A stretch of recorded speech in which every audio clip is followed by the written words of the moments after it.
toujours c'est la applicabilité, je parle toujours de ça. L'applicabilité, il y a corps océana américain. Et il y a na Congo.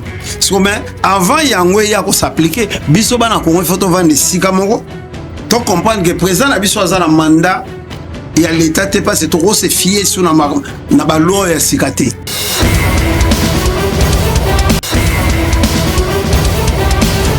Batika, Tekamboka. Traîtrise maintenant. Pour la constitution, sika.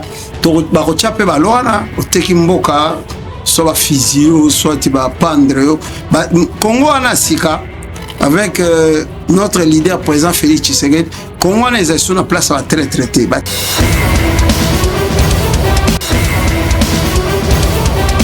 Mais il faut expliquer article 10 et l'Ubinini. Article 10 c'est lié au Laxake. Moi, na Congo, qui est étranger, aux une nationalité étranger, aux sont congolais.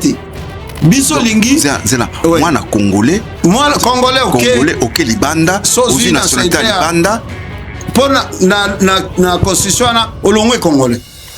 Comme il faut y a Congolais, il faut un visa Congo.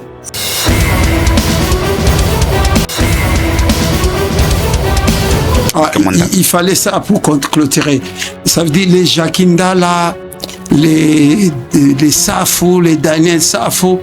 Ça veut dire ils sont conscients. Baza conscient.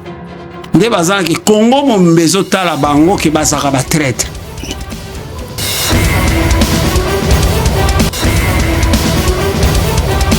Donc, tant balobi siko ba ende biso to moment na siko que bon.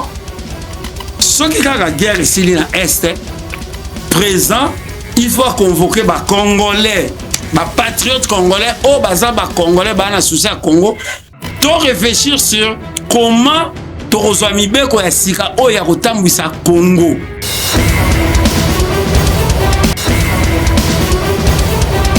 Vous comprenez? Ça veut dire que vous demandez à un Congolais qui est venu en France, en commis français, pas à Kinshasa. Bozak obligé, loi est obligé, il faut avoir visa à Kinshasa. Est-ce que vous comprenez? Ok. Mais un Angolais qui est venu en France ou au Portugal, a commis portugais ou a commis français, soit Zingazo en Angola, a utilisé le passeport angolais.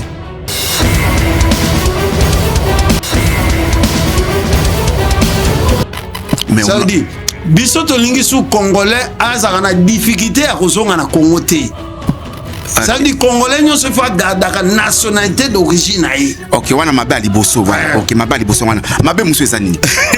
On le article 217. Article 217 le bin. Sigo la biso na article 217 sigo soloba. Ce qui problème moi salami en Afrique. Oui. Biso ba congolais photos à solidaire na batwana. Soki me bazangi mabele biso photo bossa na bon somi na biso donc biso to bossa na souveraineté na biso photo trouver les bateaux na solution to pe ça soit mabele non mona ba oza ko tungisa biso ça veut dire ko bazo goma non tant que ça va topé ça ma belle provisoire de façon que bazana bitumba kuna ba pe manano après ba mais tout ça c'est le pays siko to na condition ba makamone wana constitution na biso so que pas bangolais makamone zate so que pas algérien makamone zate so que en Égypte bisa ba non so bis Afrique na ba problème biso beaucoup perception na Alexandrie non ba bisa non ba so na Alexandrie ça ba égyptien pour ba Jakinda là na nogi présent tu même Robi Misé Kalaming était en prison. Exactement. Mais azo briller na médiocrité ya koza la traître ya Congo. Ba poser peu ba question azo ndima ka ba pesa ngambongo boy po ba bo ma présent. Ça veut dire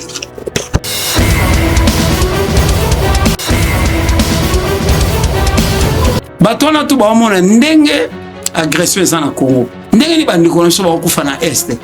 Parce que moi, les politiciens Congo mingi, mamba est même balobela ngoti. Y compris ba papa na biso ba baati wana.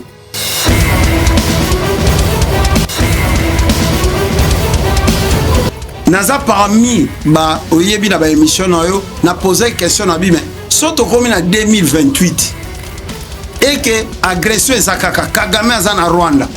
Donc biso ba patriote, tout ce qui dit que non. Ce Kagame a présent en Rwanda, donc biso peut faut garder présent Félix.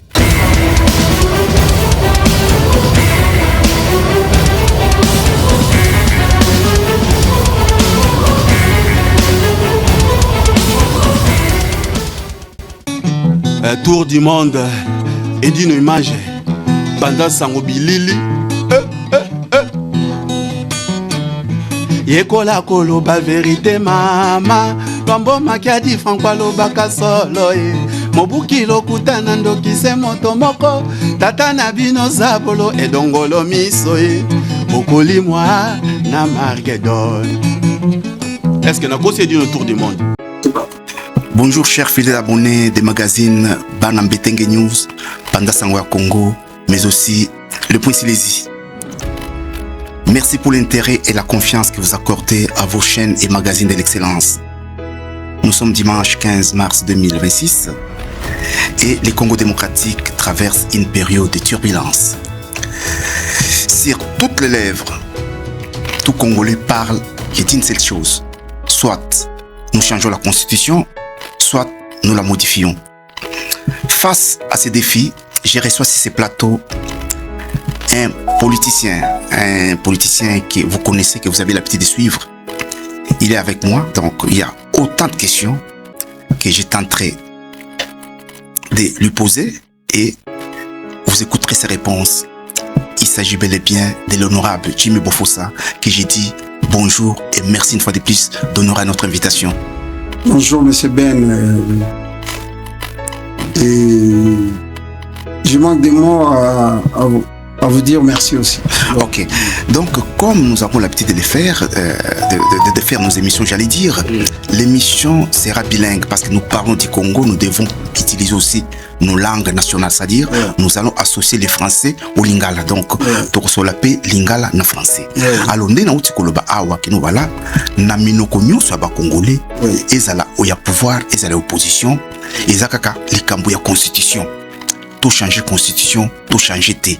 Ba mususu même bazo kende plus loin. Ba biki nous voilà, il faut ba changer constitution. Ceux qui ba opposant, ba ça toujours continuer, ba ko kende plus loin pe ba changer hymne national. Alors autant de questions oyo baza komi tuna mais ngana naza nini naza na politicien mouné na plateau oyo aussi en diaspora parce que motoye a bosani honorable Timbo Fossa Salité savait qui est que nous voilà to comme kantra ko ya na biano oyo ezali ko tuna honorable Fossa na minoko ya ba congolais nyonso à travers molongo ezali kambo ya constitution. Tout d'abord oyo sa constitution ezali nini? Merci Papa Ben d'emblée avant le bana salut dans nos Congomans partout bazaï na mokili nazopesa bango ba courage bango tout bazala derrière chef de l'État le président Félix Tshisekedi na ba moment toujours passé na Congo batu nyonso lelo balingi constitution échanger ou ba modifier constitution. Bon, biso tozana quand oyo toujours le baké il faut tout changer constitution à Congo. Constitution lingo loba mibeko ya Congo. Ça veut dire ensemble ba mibeko nyoso ya Congo o etambwisaka mboka Congo to lingi to changer. To lingi to changer en ponani. To mona ki na 2018 organisation élection zaki organisé na Congo président Félix Tshisekedi a gagné ki ba élection Azaki investi par la Cour constitutionnelle à Bani Moussala. Tant à Bani Moussala, d'emblée, parce que le lot peut reparler sous un changement du système politique au Congo. Le président a gagné l'élection, mais Azaki na majorité, Azaki obligé à la coalition na batu ancien président batu FCC. Ba bloqué qui est tout ça. En plus, constitution, tout ça un régime.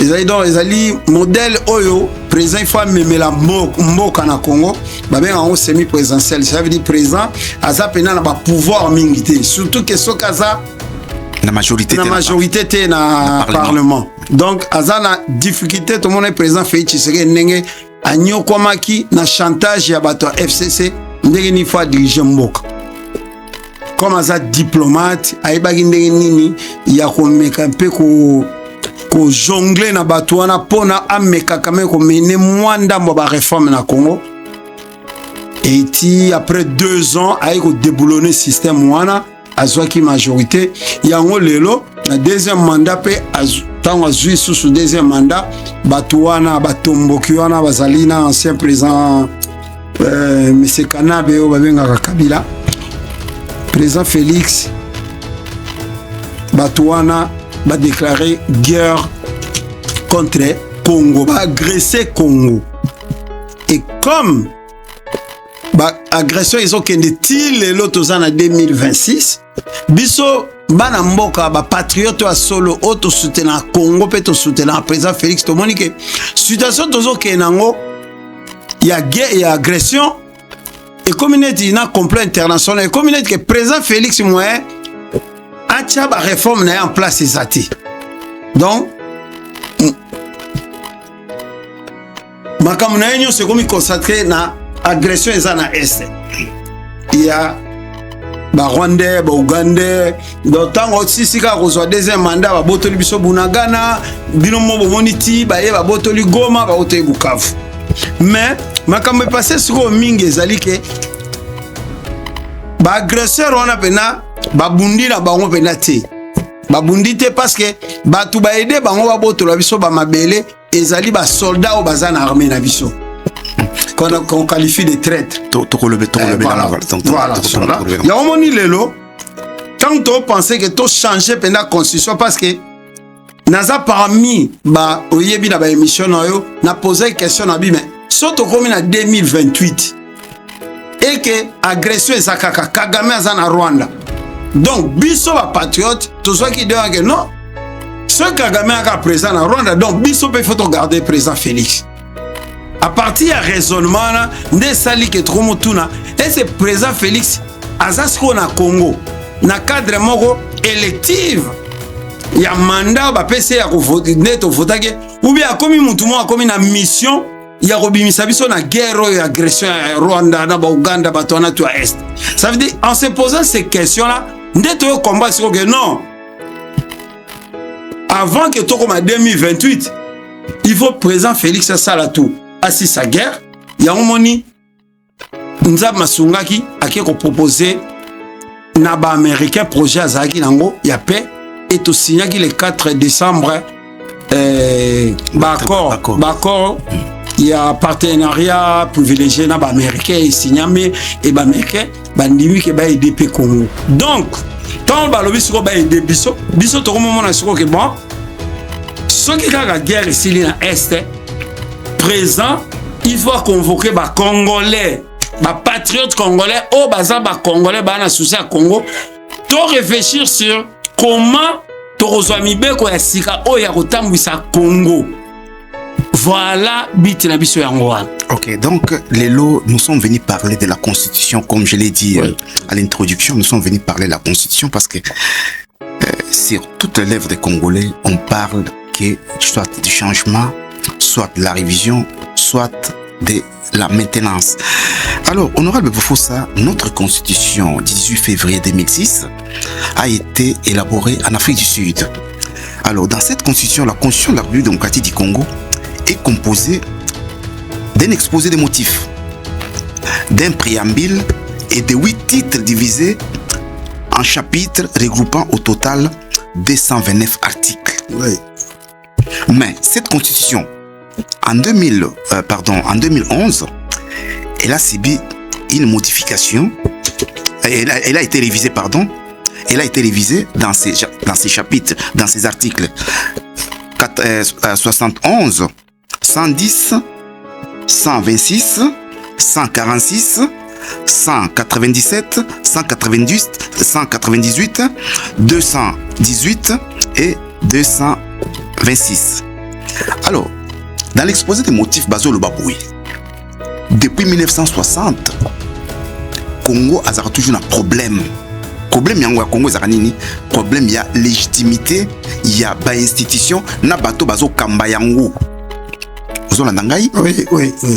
Alors, pour nous mettre fin na nini wana ya moni ba sangana ki na Afrique du Sud pour nous sala mobeko voilà, l'élection il faut ezala transparente et démocratique, c'est-à-dire tant baza ko énumérer ndenge l'élection il faut ezala balubi ki no voilà, l'élection il faut ezala nini transparente, démocratique. Le peuple là s'est prononcé bien. Voilà, donc démocratique et puis sans exclusion, il y a catégorie to ya bato moko boye.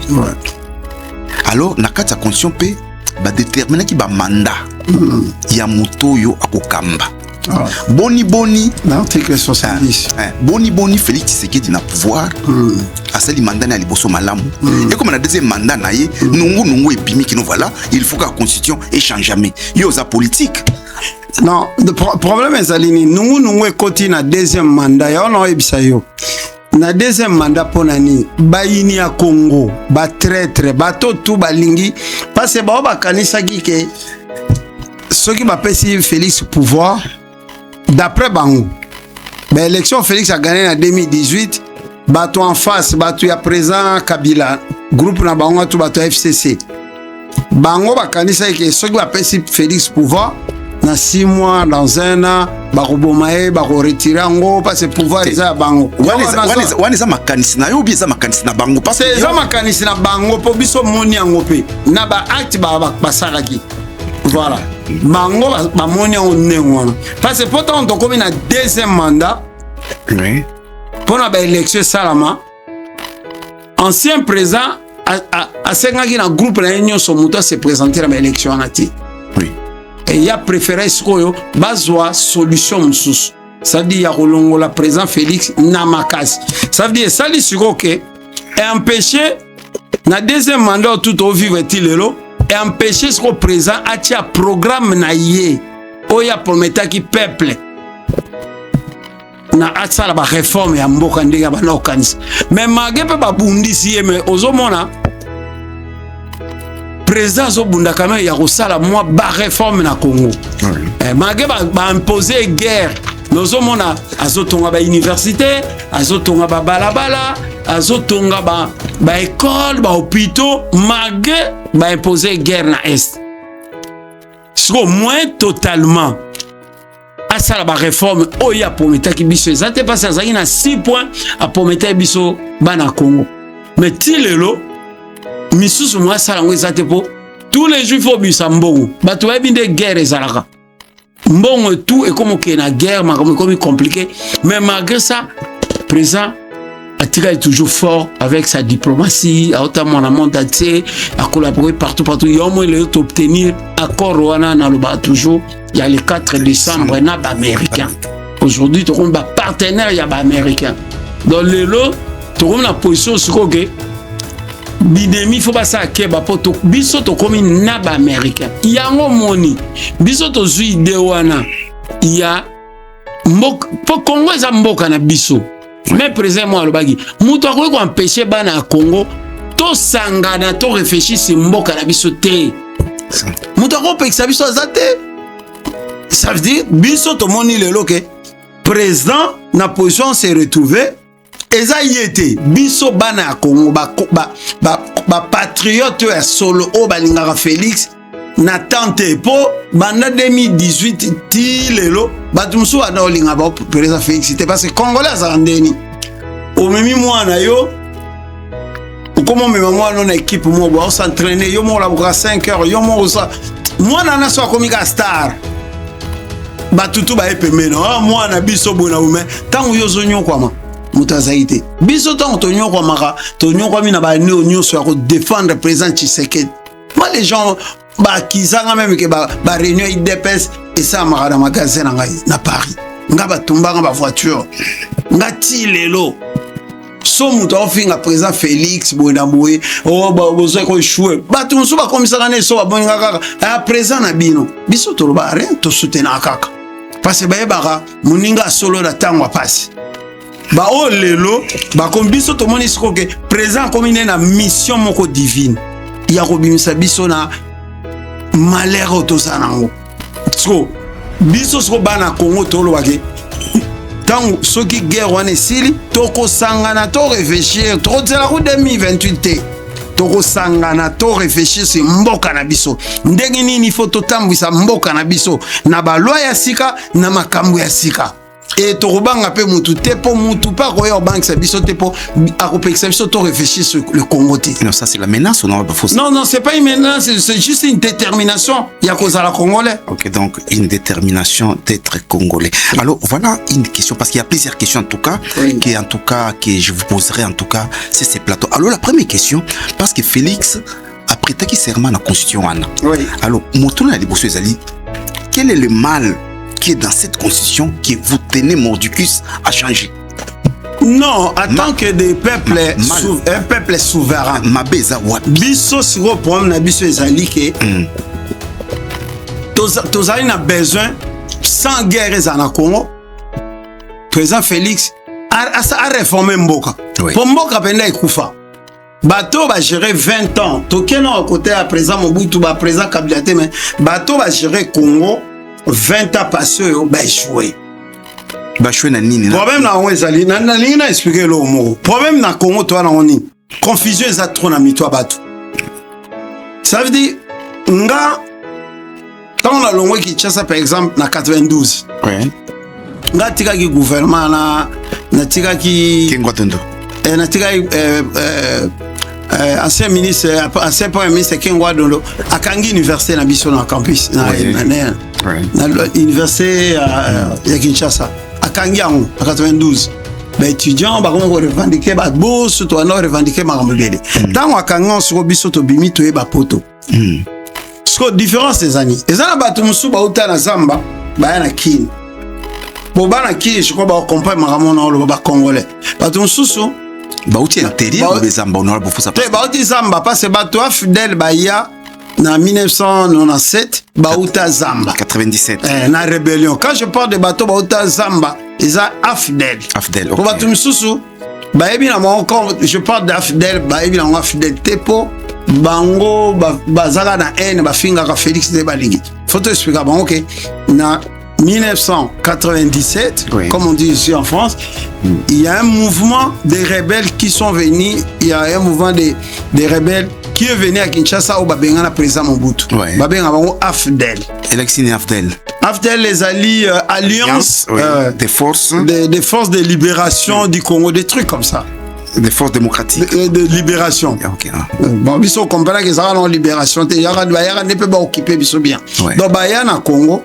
Ben ça là c'est quoi on a bon après pas bomi musée donc c'était des Congolais non c'était pas des Congolais on avait mis juste ba Congolais liboso mais ezaki alliance il y a au moins 3 pays Rwanda Uganda na Burundi à l'époque OK ça veut dire ba s'installer na Congo mais le lorsque biso ndeto zaboé problème na biso ezali toko tika président Félix à s'affronter dans la constitution au agresseur, envahisseur, salarié. Oui, biso to lingi sur boy. Pour na mboka na biso, omoni soki tozo c'est la applicabilité, je parle toujours de ça. L'applicabilité il y a ba corps tosiana ba américain et il y a na Congo. So mais avant yango ya ko s'appliquer, biso ba na Congo il faut to vendre sika moko.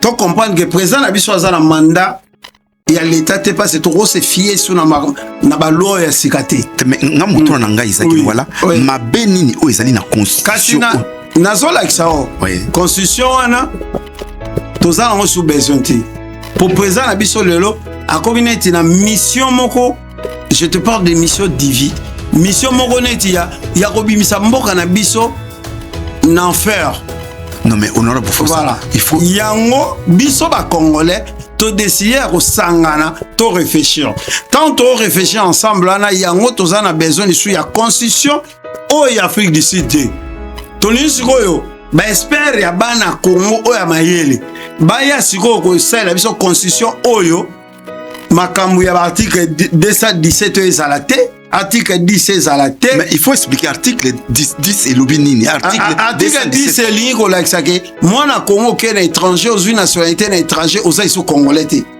biso lingi zela moi na congolais OK libanda aux nationalité libanda pour na constitution na olongwe congolais comme pour ya congolais il faut aux visa Congo vous comprenez ça veut dire vous demandez à un congolais qui est venu en France en commis français pas on à Kinshasa boza obligé loi est obligé il faut avoir visa à Kinshasa est-ce que vous comprenez OK mais un Angolais qui est venu en France ou au Portugal a commis naé portugais a commis français soit dingazo en Angola a utilisé passeport naé angolais mais ça veut dire biso to lingi sous congolais azaka na difficulté à kozonga na Congo te Ça veut dire Congolais nous se fait la nationalité d'origine.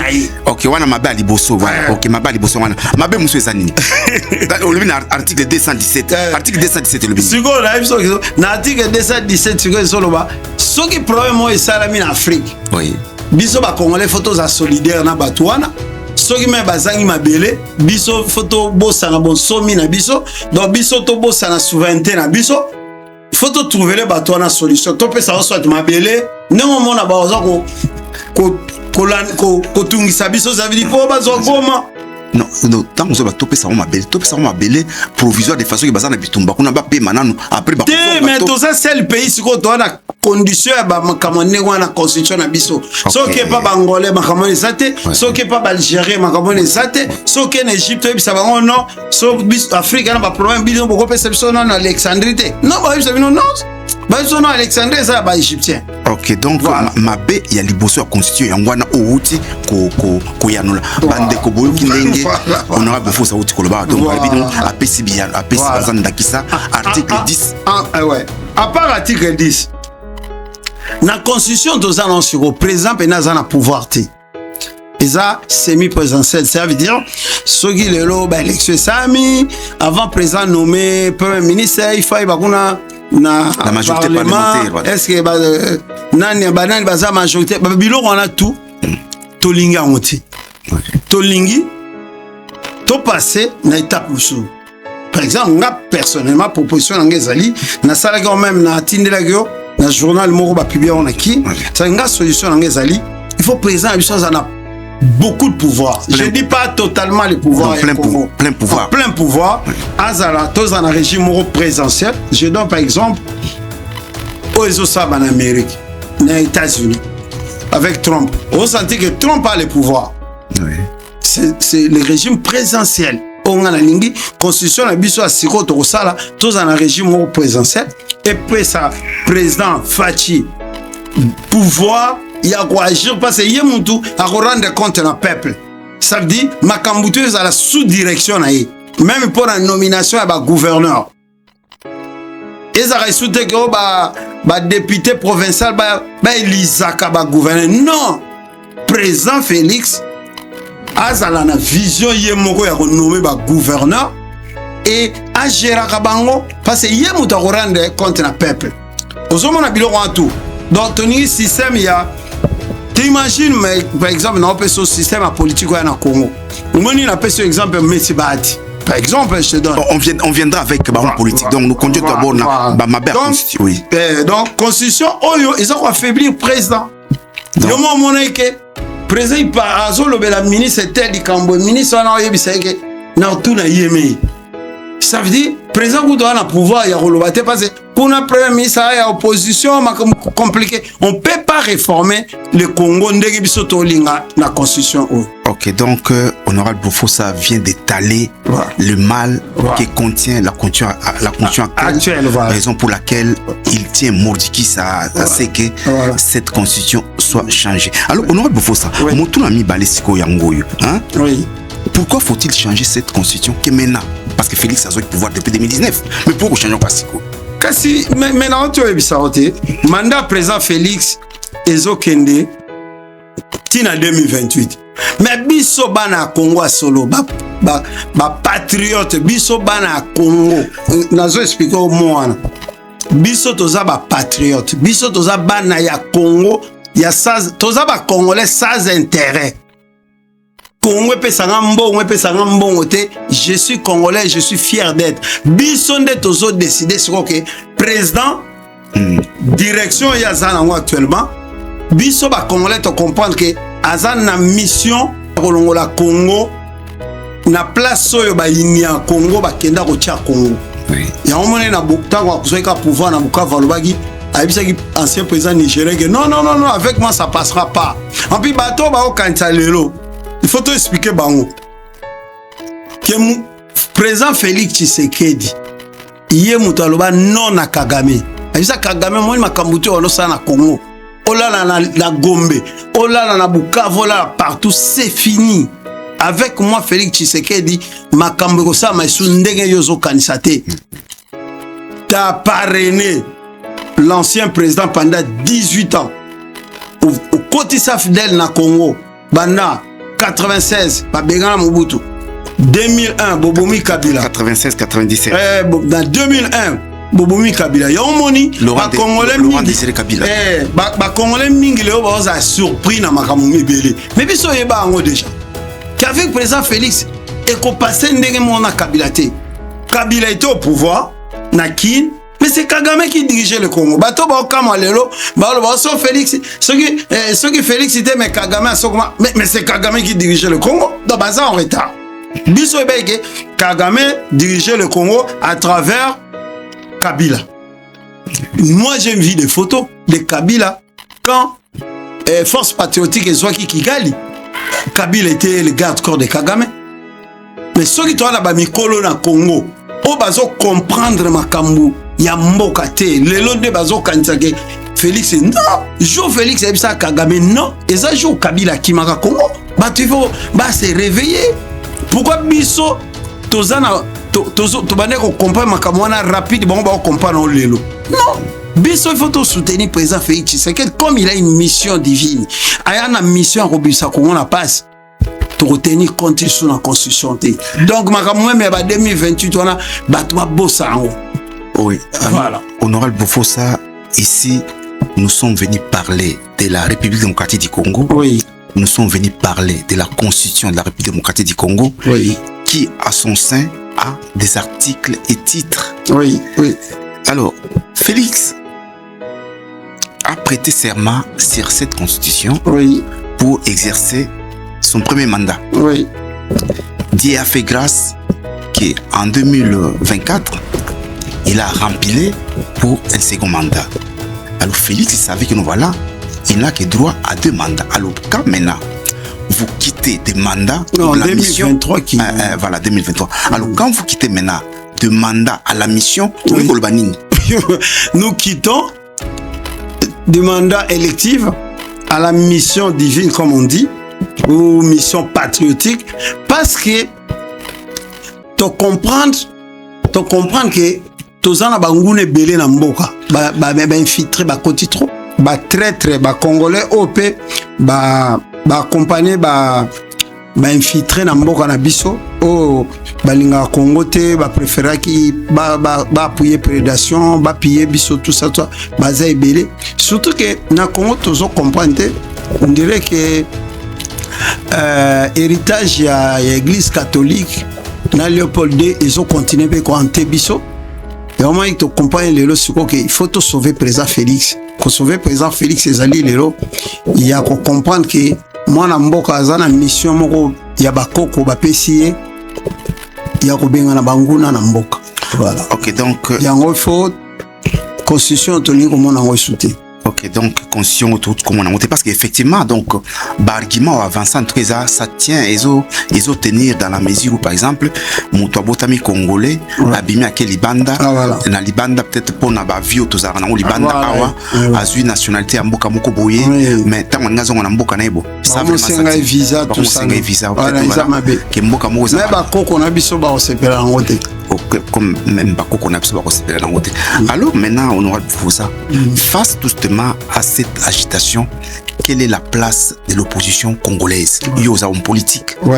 Alors, aux autres opposants, parce que les opposants sont agités, chaque fois que nous voilà, Félix Alingui a changé la constitution, Félix Alingui a modifié la constitution, à tel point que nous voilà, partisan Félix, il tient modifier ce que nous voilà, il faut changer la constitution. Ceux qui opposants, même musique, qui va changer l'hymne national. Alors, il y a opposants politiques. Réaction les années. Que on est sur aventure. On est na Congo, na ebisa ko chaque fois dans cette émission. Na Congo vraiment ba opposant bazate.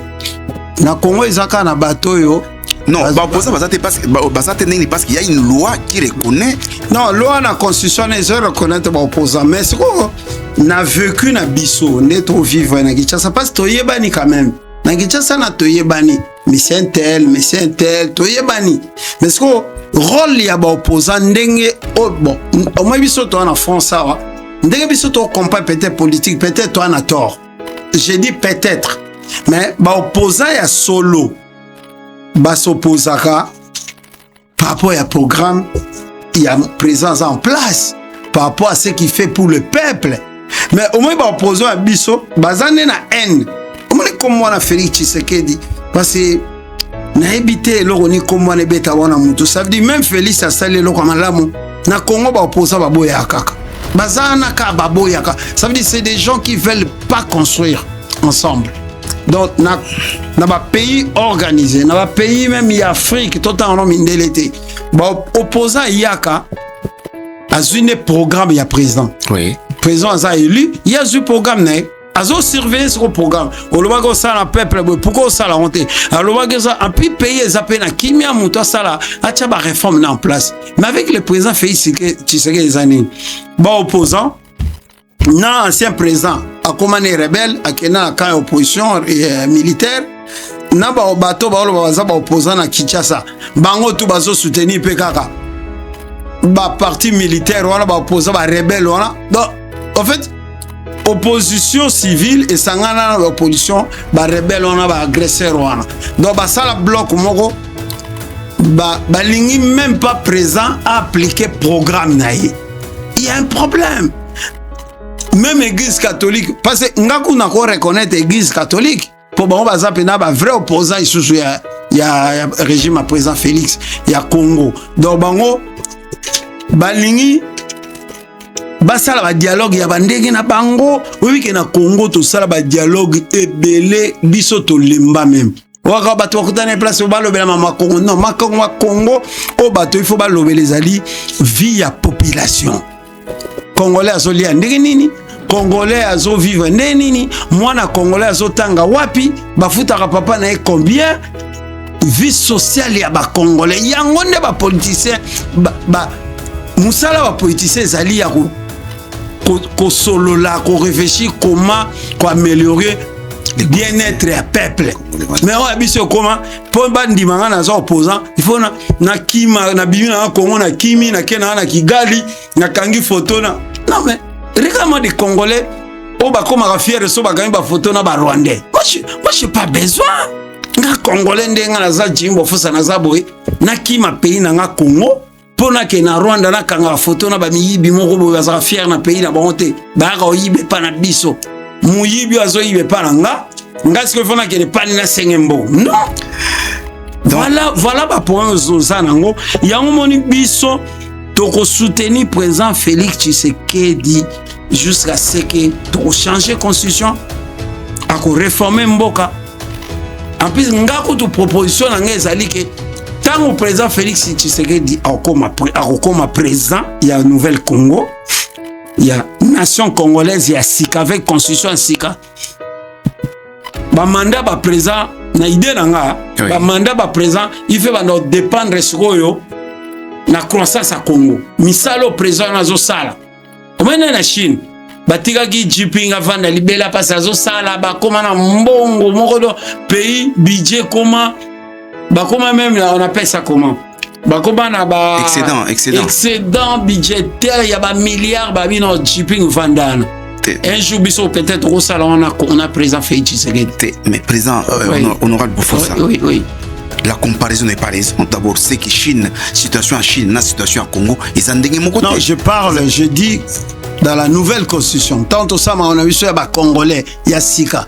Ceux qui présentent Félix Tshisekedi, guerre et Sili, à Salita 5 ans, ou ceux qui ont un mandat 7 ans, et qu'à Sali en le lot on a budget, prévention budgétaire, il y a 20 milliards. Oui, 20 milliards. Et que ce qu'à Sali, mandat a doublé neti, à ce mandat a doublé budget, la biso, on a 40 milliards. Production à Congo Zongi. Sur le photo, on représente Félix dans le pouvoir. Pourquoi on a 40 milliards? Non, il faut topper ses chances, c'est trop un peu dans 60. Mandat vous soupez trop un peu dans 100 milliards. Donc, rebloquer le pays, le roi Bazo Baté, ce qui évolue ça. Non, mais cela ne veut pas dire que voilà, Félix Azaka c'est le moto ou que ça va prouver soi et que nous sommes en Congo-Azalité. Non, mais je ne pense pas de ça, mais on peut toujours garder le meilleur quand tout marche bien. Voilà. On est à ce qu'on a Congo et à Sika. Ban réflexion, les autres pas na biso. Toujours le intellectuel au bâti au lucate, l'intellectuel à l'élo biso. Biso ne tout le monde a dit Tshisekedi c'est notre champion. Et que tant qu'on met ma pays une excellence, on les laisse au pouvoir. Non. Pourquoi Kagame sali 40 ans, Félix a sapé 30 ans, 30 ans, ceux qui m'ont non, j'ai toujours l'habitude de dire, nous voilà, la comparaison n'est pas raisonnée. Non, on ne compare pas, on réfléchit. Oui. Nous, on réfléchit. Et on est libre de réfléchir pour notre pays. Voilà. Oui, alors là, je ne suis pas venu débattre avec toi sur ces plateaux, mais non. Je m'oppose quand vous dites que nous voilà, Félix a une mission et non un mandat. Pourquoi j'ai dit ça? C'est parce que lors de la prestation de serment de Félix Tshisekedi, il avait prêté serment sur la Constitution. Alors dire que Félix a une mission et non un mandat, cela viole la Constitution de la République. Justement, cette constitution que je te parle, où nous sommes en train de parler ici, dans un épisode que pour Nabiso, patriotes, des Congolais de bonne qualité, cette constitution n'existe plus. Donc cette constitution n'existe plus. Pour des patriotes. Alors, je te donne un exemple. Quand le président il dit, je veux plus que moi à Congo, avant à Paris, azwa visa na Congo, aya rozwa visa na Congo, na aéroport. N'appelle cet exemple. Nga soy na ko peut-être na Congo. Na nga reçoit visa sur place te. Na raison moko. Le temps peut-être bazo joyau, moni administration la biso za toujours moi ba retard. Ba reçoit ma sous 40 minutes avant ba appeler son visa. Ya biso aura déjà visa awa pour ba bagage bimi mutwazate, tu vois un peu tout ça. Biso tozana. Mais vous anticipez quoi? On a toujours anticipé ma solo pour condamner bande côté. Mais au moins à présent, on a facilité ma cam. Ça c'est la nouvelle vision à vie. A beaucoup compliqué, banambo kanae, mamba visa bi, bah recevoir on a qui. Sur les amabé. Les amalam. Ah voilà. Les amalam. L'obispo tous en raison. Ok, chers amis internautes, on était venu parler tout justement de la Constitution de la République démocratique du Congo. Comme je le disais dans les titres, dans toutes les lèvres des Congolais, il faut soit changer, soit modifier, soit maintenir la Constitution de 2006. Alors, devant ces plateaux, je suis avec l'honorable Bofossa qui vous a expliqué en tout cas le mal, c'est-à-dire le mal, le point noir qui se trouve dans cette Constitution, entre autres l'article 10 de la Constitution, l'article 217, il y a tant d'autres. Je te parlerai même des dispositifs qu'on a mis dans cette Constitution pour les anciens présidents. Ok, donc, dispositif, il y a ancien président. L'article 7, 8, 9, là-haut. Ok, donc, lui qui ancien président, celui qui ancien président, il faut foutre bango boilo. Foutre bango 680 € par mois, c'est beaucoup d'argent, c'est du gaspillage. Donc, à partir de ma camion, soit honorable, il faut s'habiter, constitution oyo, il faut changer en basa la conscience. Alors concernant vos opposants, alors puis que nous voilà, Congo a un opposant basa ba traître, quoi parce que selon on a faut ça selon analyse à sali à mon voilà, toi na ba kenda ka soit collaborer, soutenir l'agresseur de façon voilà, ya pona ko agresser mboka na biso. Alors comme vous le savez, la télévision c'est le temps. Donc on était venu parler tout simplement de la Constitution, nous nous acheminons lentement mais sûrement vers la fin, mais ce n'est pas encore la fin. Alors honorable Bofossa, montrons mon souci des alliés en aussi face il y a Makambunyo surtout Oyuti Koloba. Récemment, professeur Bati Lukobo a salaki point de presse. Na kati ya point de presse, batona ki montrona lokola kaka oyonga na tunio. Pour nanini il faut changer constitution. Alors il y a pese que ya no boy. Alors puis que constitution oyo le puis que za mabe, ya monaki yango mabete. Mais il y a le ba kaka no voilà, batunde bazana compétence te ya commettre en application ba texte oyo comme mikati na constitution. Et ya no ko pesa ye. Et on a déjà ngata on a un campus université à Kinshasa en 89 na faculté d'économie na kuta monsieur Bati a professeur déjà. Tala ngade na Koli mais en 89 a professeur. Peut-être à cause se rappeler pe na Kombo. Mais pour mes années pour mes ali sikoyo soko moni batu oyo ba travailler banda 60. Moutawani ko travaille dans la politique à Congo pendant 60 ans, professeur université. Puis abîmé à télémé à lobby que problème à Congo ils allaient battre texte, problème à Congo ils allaient battre. Parce que bateau y a parlé on a dit quel genre y a battu. on parler na Congolais. Oui. Mais ce que Congolais, quelle génération? Parce que il est pas le bas qui on a l'année peu quand on a confié l'omidé. Oh non, pour mes ans, Congo, ça pour intelligence. C'est comme si batou na Congo Bahama il était. Mais ce que problème na bango ezaka baza ko accuser nani, surtout il est professeur Bahati, ça accuser nani parce qu'il est pas intellectuel. Oui. A travaillé pendant 60 ans na Congo, na Congo. Aza millionnaire, aza vice-président Sénat, deuxième vice-président Sénat, aza président Sénat, na Mando qui a président Félix. Moi ce n'est pas Arasogi député, moi nana mobile pas député, moi c'est aza DGA quelque part. Et si on a la seule calcul ba salaire na ye, famille na moko na Congo chaque mois bazora l'État congolais au moins $1 million. Déjà, il faut que yebise que ça de amabe. Famille moko ko zora mo belé boité. Biso to soutenir toujours la bonne distribution ya ba richesse à Congo na ba chaque famille. Congo eza ba te belé, ba tout moko ba kotika ba égoïste na te ba iba mbo. Deuxièmement, non ça pour ça bâti. Au moins le système eza na Congo, il y a union sacrée. Union sacrée en effet koufa. Ba peuple tozo senga ba bimana mamba ba parti politique. Ba bimana mamba ba plateforme. O ezali ke bati ayebi ke soki ba élection ezali na ozwa 50 députés mutu soki ba sala ba kaki na ona union sacrée soko za na 6 députés ou na ministère moko. Donc bati ayebi ke à chaque fois pays et marché dans côté il y a déjà dans 6 ministères il y a gérer ou 7 ministères na compte il y a mamba union sacrée mamba parti politique biso siko lelo to boy ba pratique wana to lingi siko to za na président moko azana pouvoir na régime présidentiel ba tout Sénat il faut kufa to tikala na assemblée nationale et attend moins 250 à 300 personnes. Mbongo etika ko liama ndenge zo liama na ba institution ya Congo.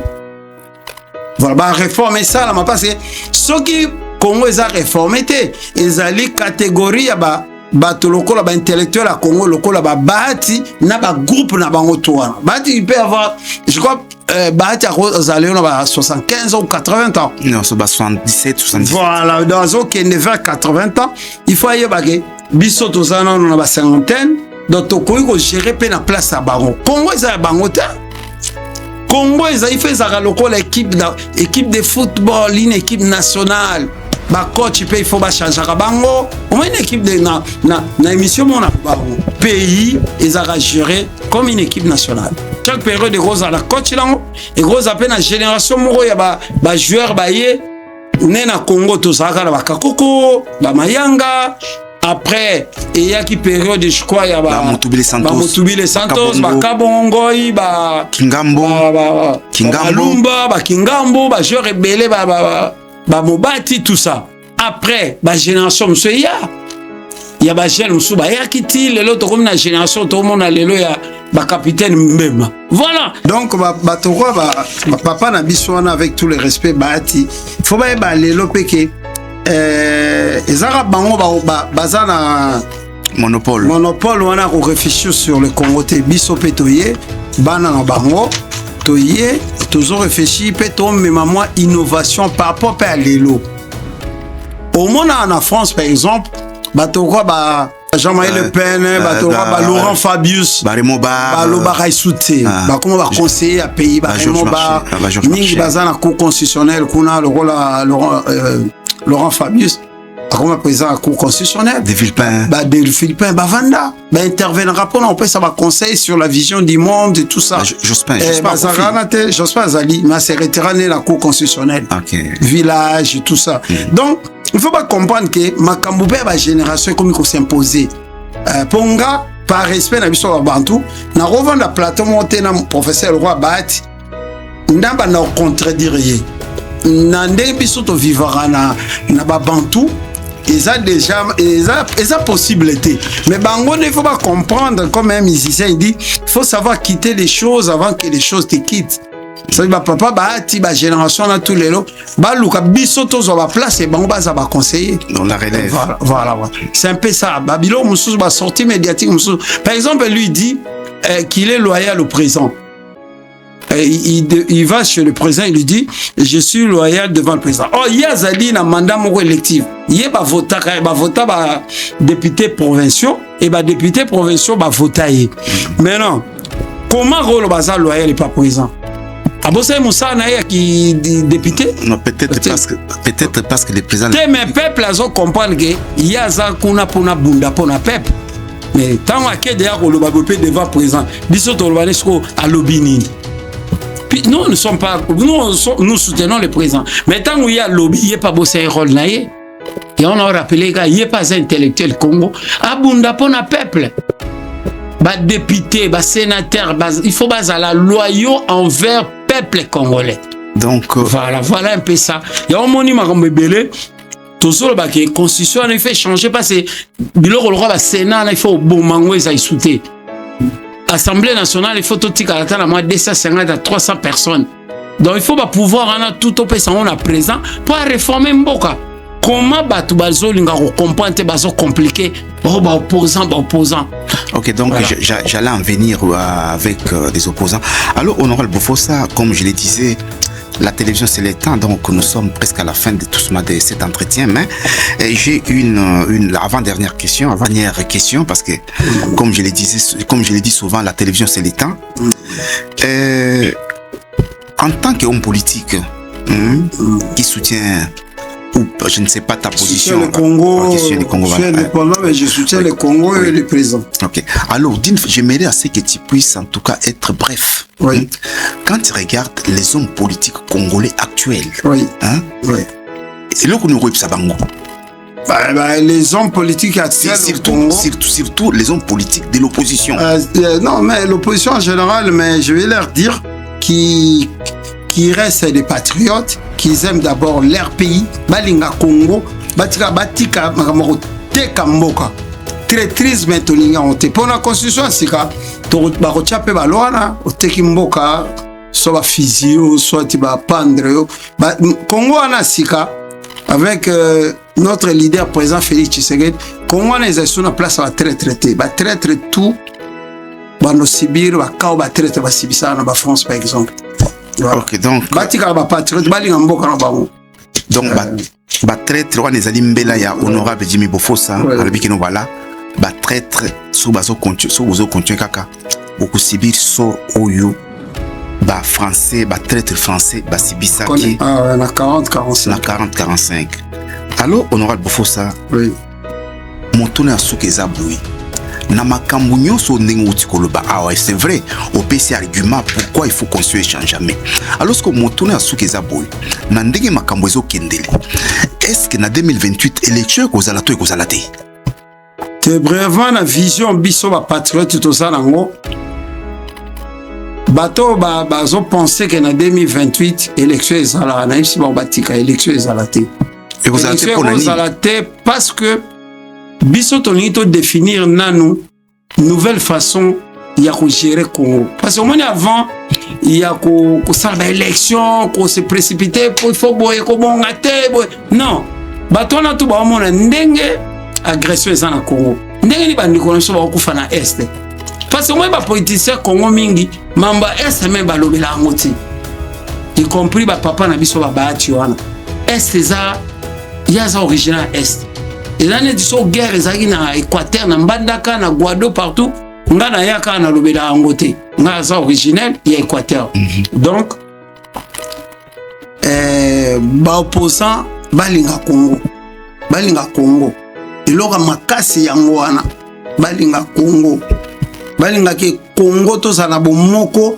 To réfléchir pendant que non mboka na biso siko il faut to no kenebo il faut to zongel sabouye moi des présidents déjà zo to ba universitaire à chaque province ils ont là ça déjà que to zo Congo ya sika ta na mbanda ka iso sama déjà kalaté inauguration donc balinga Congo bokolinga bokozaka na mboka na bino te bino boyina mboka na bino bolinga de ba étranger ba yaka ba exploitaka Congo ba pesa bino muke bino bo vivra bien na basi na bino ba na bino ba famille na bino mais non.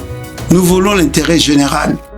biloko ya Congo eza bana tu ya Congo o diamant o cuivre nani eza biloko lelo président Félix soka teke en étranger mbongo wana azotala soko o matenenga otonga ba école c'est l'intérêt général bokozaka ba opposant te boyinaka papa mboka na bino bo soutenir ba agresseur. Tous ces gens là qui sont à Goma bazana ba Uganda na ba Kenya ils n'ont pas honte. Ça veut dire Congo mba nebi ke papa na bino atekane Congo akenda na ekuna na Goma. Donc bazaka pe fier ya kozala na Goma balobake ba politicien ya Congo. Bavanda ke pa batu moko boye nzamba pesa bango po bango mboka oli ba se contacter na mboka na bango Rwanda non ba préférer kaka il faut ba ya ko yiba na mboka na biso nde ba botola Goma na Bukavu na Bunagana ba exploiter biloko na biso mais bon na te bozofanda na bandoki. Oui, donc c'est le conseil on peut savoir yango. Donc pour l'honorable Timi Bofossa, oublier les élections en 2028. Non, il faut qu'ils oublient. Parce que le Congo est en guerre. Le Congo doit dans un premier temps finir, récupérer sa partie Est pour enfin songer à organiser les élections.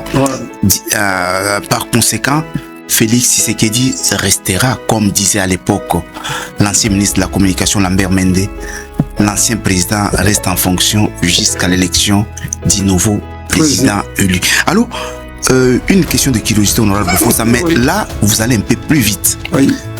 Jacques Ndala a été interpellé. Il a été interpellé pourquoi? Parce que il était en connivence avec le M23, avec certains dirigeants du M23. Et il aurait, parce que là je mets ça au conditionnel parce que je n'ai pas vu, donc il aurait perçu 50 000 $ pour recruter des poseurs de bombes dans la ville de Kinshasa et voire même perpétrer un attentat contre le président de la République. Un mot et puis nous clôturons cet entretien. Il fallait ça pour clôturer. Ça veut dire les Jacques Ndala, les Safo, les Daniel Safo. Ça veut dire ils sont conscients. Baza conscient. Des bazar que Congo mon bezo tala bango que bazara ba traître. Ba Frank Diongo, ba vieux en a tout. Baza pena content que Congo mbeta la bango que baza ba traître. Donc baza na lokumu ya kozala ba traître. Pour ba Jacques Ndala na nogi présent tu même Robimise Kalaming te na prison. Exactement. Mais azo briller na médiocrité ya kozala traître ya Congo. Ba poser peu ba question azo ndimaka ba pesa ngambongo boye po ba boma présent. Ça veut dire baza na chance poka na Congo présent azala na comme na Félix Tshisekedi. C'est un homme de la paix. Yo momona même na Belgique nenga bisaki Kagame venez on va faire la paix des braves. Ça veut dire azamuto alinga otamba toujours la paix. Mais ba Jacques Ndala ba ke Congo ya lobby. Congo ya après guerre. Et go marché ndenge ba okanisa na te. Parce au moins na Congo toza par exemple na organisation moko ya pays te organisation moko oyo ko ba no corriger ba traite toza na ngote. Ça veut dire il faut to baye ba ke na ba mbule ko ya biso to pesa ba idée.